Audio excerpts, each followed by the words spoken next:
By now, unless you've been stranded on a deserted island, you know the story of the Oceanic 6.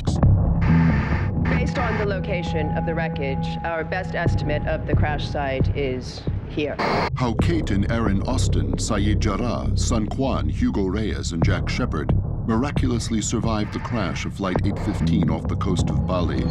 How ocean currents carried them to a deserted island called Membata. How they survived for 108 days before they paddled a raft to the island of Sumba, where they were discovered, rescued, and airlifted to Honolulu. I present to you the survivors of Oceanic 815. This is their story. A story that has made the Oceanic 6 both international celebrities and absurdly wealthy. A story so incredible, so completely improbable, that quite frankly we all assume it has to be true. Or is it? Could this unbelievable story be just that, unbelievable? Could the Oceanic 6 be at the center of one of the greatest conspiracies in recent history? And if they are, who or what are they trying to protect?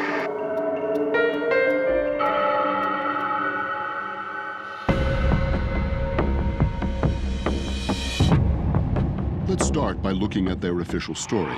8 adults survived what was, at best, the attempted emergency landing of a Boeing 777 in open water, a fact most of us take at face value. But in December 2002, Global Economy magazine reported that in the entire history of aviation, the number of wide-bodied jets that have made successful landings on water is 0. Bill Walduck is a professor of safety science at Embry-Riddle Aeronautical University and the world's leading authority on aircraft crashes. Typically, if you have a high angle impact, usually from some form of loss of control of the airplane, for whatever reason, the water itself becomes incompressible. It's as solid as concrete if you hit it at the right angle at the right velocities. So what it's going to tend to do is shatter the structure in the airplane. So literally, you may have thousands and millions of pieces. The only comparable water landing in recent history is that of Valet Air Flight 101, which crashed in the Atlantic while attempting to land at Keflavik International Airport. The force was so great on impact that more than 2 million pieces of debris were salvaged from the wreckage site. All but one of the bodies were so disfigured that they had to be identified through dental records, fingerprints, and DNA. Airplanes that have wing-mounted engines, like the 767, 777, the engine pods themselves actually hang down below the lower part of the fuselage. As the pods dig in, you pitch into a deep ocean swell, it's going to shatter the fuselage. Now, this is a good example of an airplane that might be traveling 100 to 120 miles an hour, impacting the ground and fragmenting. If you hit the water at a high angle, this would be the sort of effect it should have on the airplane. Now look at these images, broadcast to the world as the wreckage of Oceanic Flight 815, found at the bottom of the Sunda Trench by the Christiane 1, approximately 2 months after the crash. As reported, the wreckage appears to be nearly intact. We've got an intact tail. We've got a major fracture just forward of the horizontal stabilizer, yet the rest of the fuselage is laying right in front of the tail. That would be unlikely as well. Won't see too much impact damage at all on the front end. In addition, the debris in these images looks to have settled in a relatively contained geographic area. In stark contrast, debris and body parts from Flight 101 were collected from an area of well over 60 square miles. You go through a few miles worth of depth, you should have a scatter pattern that might be 100 miles across. There's no way you'd see the parts of the airplane this close to each other over 4 miles down. If I were to come upon these by myself, it looks like either a junkyard or a stage set. If what we are looking at is not the wreckage of an airline crash, but instead staged pieces of debris that have been rolled off a ship, whose bodies are those sitting in the seats? The following is an interview with an operator who worked for the U.S. National Transportation Safety Board's Oceanic hotline. Her voice and likeness have been disguised for her protection. Well, I took a call from the sky, and he just seemed really agitated. He kept asking to speak to my supervisor, and I wanted to know why. And then he started yelling something about how the footage he was watching on TV, there's no way that the pilot could have been the real pilot from Flight 815. All I know is what he directly said to me,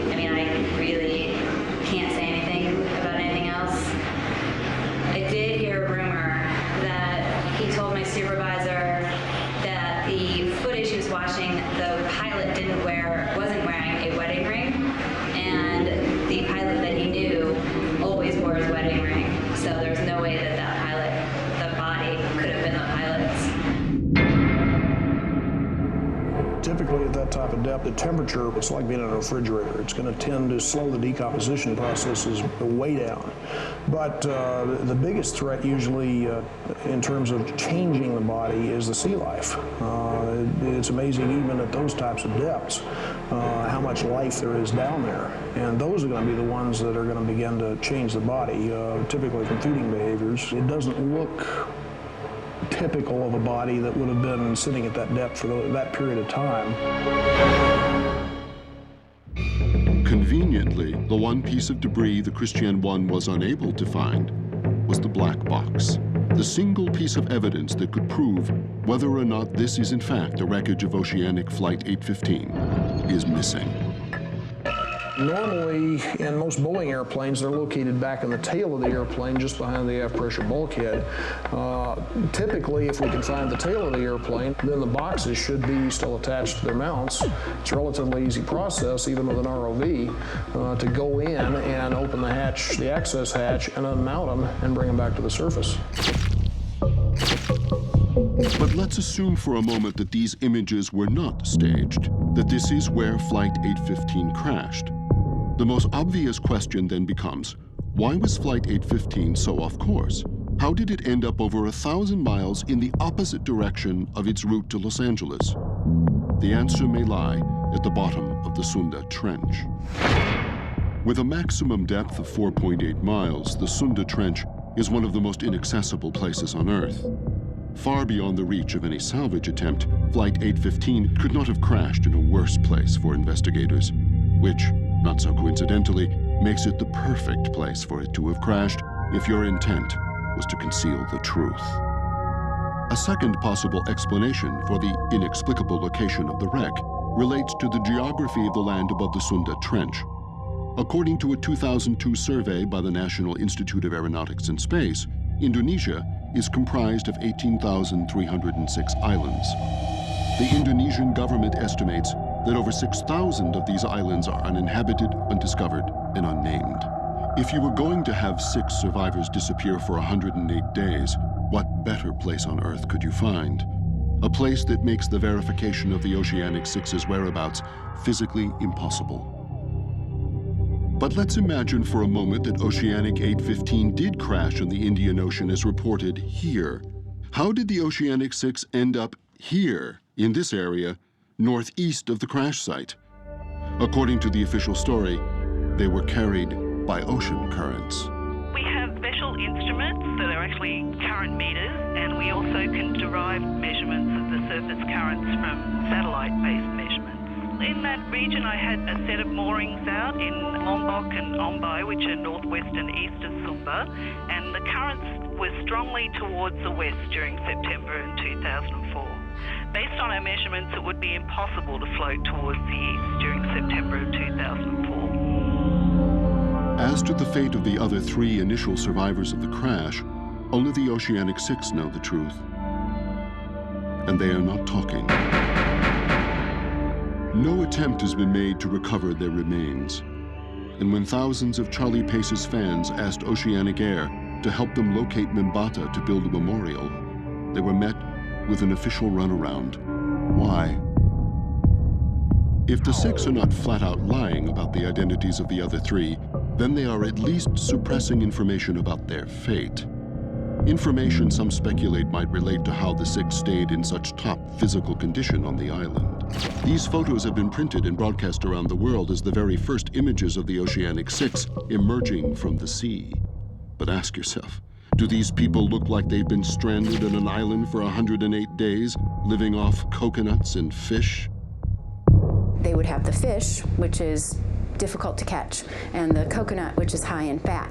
But what they're missing is carbohydrate. And when a person is missing that, they end up burning their own fat stores for energy. And so therefore they lose weight. And once they lose their fat stores and become very lean, then they go into their protein stores, which is their muscle mass, and they begin wasting. And so you would have a great deal of loss. I'd say at least 25% in 3 months' time, which is 108 days, or more. If you compare these images from airport surveillance cameras taken on the day of the crash with these photos taken on the day of the rescue, it appears as if none of them lost significant weight. Which raises the question, did they have another source of food? There's no way to maintain their body weight with just fish and coconuts. They had to have found some other source of food. The human body contains approximately 100,000 calories. And though some are convinced this is the central lie the six are covering, that they consumed the remains of the other three survivors, it does not explain the other significant inconsistencies in these photos. If someone was out on a raft or in open ocean without any shelter, they would be extremely sunburned. The skin blisters first, it turns super red, and as it heals, then it starts to peel and it sheets off. The pictures that I saw of them walking out of the ocean did not show skin damage and the effects of the sun. Another obvious physical inconsistency is the three men's hair growth. Now, keep in mind that when someone is starving and they're wasting, hair growth would slow. And they might even suffer hair loss, and maybe have patches of hair missing, but from a beard, that was probably somewhat substantial, big beard. But these guys, they look, like they've had some kind of, ability to shave their skin. It is also evident that Jack Shepherd's hair was cut during the 3 months in question. When you compare these images taken on the day he boarded the airplane with these on the day he was rescued, the length of his hair appears to be unchanged. The last physical inconsistency in these photos, one that simply has no explanation, is how the Oceanic 6 were able to change their clothes. All of which raises the question, where could the Oceanic 6 have been for 3.5 months where they could eat a high-caloric diet, stay out of the sun, shave, get their hair cut, and get a new set of clothes? Probably the most glaring point of contention in the official story is the birth of Aaron Austin on the island. Not because Kate Austin could not have given birth on the island, but because she was never pregnant in the first place. According to the official story, Austin had to have been 6 months pregnant at the time of the crash. The following is a radio interview with Security Officer Shiana Mitchell 2 days after the Oceanic 6 press conference. All right, Shiana, you say you met Kate Austin on September 21st, 2004, the night before the crash. Is this correct? Yeah, that's right. She was in the custody of a U.S. Marshal, and he needed some place to hold her for the night, so we just admitted her to the airport jail. Uh-huh. Okay, were you in a position to see whether or not she was pregnant? Well, yeah. I was the one that admitted her, and seeing I was the only female on duty, I gave her the routine exam. And is there any way, shape, or form, in your honest estimation, that she could have been 6 months pregnant at the time? Nah, I've got 3 kids myself, and I know what happens to the body, and this bird was not pregnant at all, no. 1 month later, Mitchell released an official statement to the press, mysteriously recanting her story, claiming she is not a qualified medical person and therefore unable to determine whether or not Kate Austin was 6 months pregnant. A fetus at 6 months is at least a pound and a half, and probably about this large. So a fetus is fully formed at 6 months. It's just waiting to mature for delivery. And a baby this large with the large amount of amniotic fluid is going to enlarge the uterus. So a woman who's 6 months pregnant has a significant enlargement of her abdomen. The only time a woman could be pregnant with a baby this large and not be showing is if she were obese. Kate Austin could have been pregnant, but Kate Austin was not 6 months pregnant. These ladies are 6 months pregnant. Their breasts are enlarged. They're preparing for lactation to feed the baby. The uterus is enlarged, which makes a woman look like she's carrying a honeydew melon. This is what a lady looks like when she's 6 months pregnant. So if Kate Austin was not pregnant, where did Aaron come from? It's clear he had not yet been born on the day of the crash, and there is no official record of another pregnant woman being on board. Danny Barnes was passing through the Sydney International Airport on September 22, 2004, and met one of the other passengers of Flight 815 in an airport cafe. I was going into the coffee shop to get tea, actually, to have a cup of tea, and I noticed that there was a girl, pregnant girl, talking to a pilot, and she was pretty pregnant. I was 7 weeks pregnant at the time, and just really felt like, I don't know, I could chat with her and see if she had some good advice. Anyway, so I approached her after the pilot left, and we just chatted about where she was going. You know, I know for a fact it was flight 815. She told me where she was going, to LA. So I just sort of said I'm at the beginning. You know, she gave me all the scoop about, you know, what it's like. And she was a single mum too, and so was I. So we just really, really connected. Her name was Claire. I know for a fact that it was flight 815. She told me that, so. If Claire is Aaron's mother, it would explain why he appears older than was reported at the Oceanic news conference. That baby is a lot larger and more developed than a 5-week baby. That baby looks like it's at least 2 months because of the size, the motor development, the alertness. That baby was not a 5-week baby. But if Claire is actually Aaron's mother, when and where did she give birth to him? And more importantly, where is she now?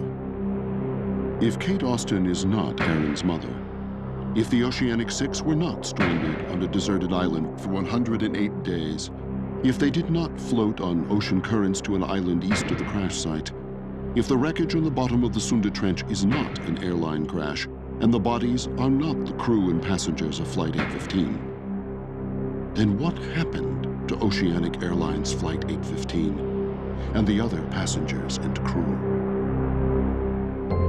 In the days following the news conference, many believed Oceanic Airlines was complicit in the cover-up.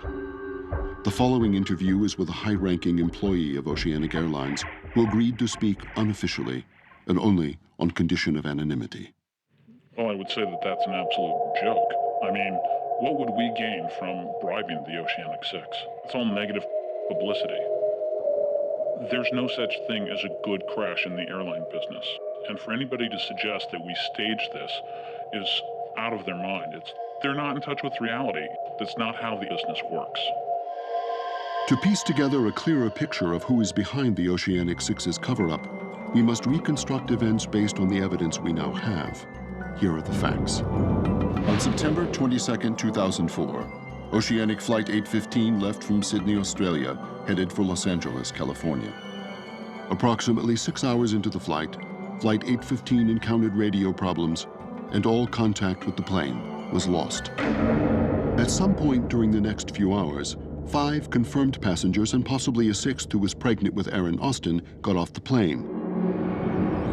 Seeing as the plane did not crash into the Indian Ocean as reported, it had to have been diverted to a secret location where it landed and the passengers were removed. The fate of the aircraft and the remaining passengers is still unknown. For 108 days, the Oceanic 6 had access to shelter, unlimited food, personal grooming supplies, and a change of clothes. Aaron Austin was born during this time. Over 2 months after the crash, the staged wreckage of Flight 815 was discovered by the Christian 1. In January 2005, the Oceanic 6 paddled ashore on Sumba Island, where they were rescued. Whoever is behind this colossal hoax had to have had unimaginable financial backing and the cooperation of the highest levels of power. A level of power that could only point to the United States federal government, the United Nations, or an unknown organization with unparalleled international reach. The connection between the Oceanic 6 and whoever is behind the lie remains unclear. Why was the existence of survivors added to the fabricated story in the first place? Why were these 6 chosen? Is one or all of them linked to whoever is behind the hoax? Initially, it seemed their participation in the cover-up was being paid for by enormous undisclosed settlements. Kate Austin also received a notoriously light sentence for murder and armed robbery. Sun Quan became a controlling partner in her father's company, Pac Heavy Industries, which has been linked to organized crime for years. But in the years since the press conference, the Oceanic 6 have been surrounded by nothing but tragedy and erratic behavior. Saeed Jarrah's wife, Nadia, was killed in October of 2005. Hugo Reyes was readmitted to the Santa Rosa Mental Health Institute after a high-speed chase with the LAPD. and Jack Shepard's life has been plagued by drug and alcohol abuse and increasing isolation, threatening to end his career as a renowned spinal surgeon. What used to seem apparent, that money and privilege were buying their silence, now seems like something much different. The Oceanic Six now seem to be motivated by something much deeper: fear. But fear of what? Or whom?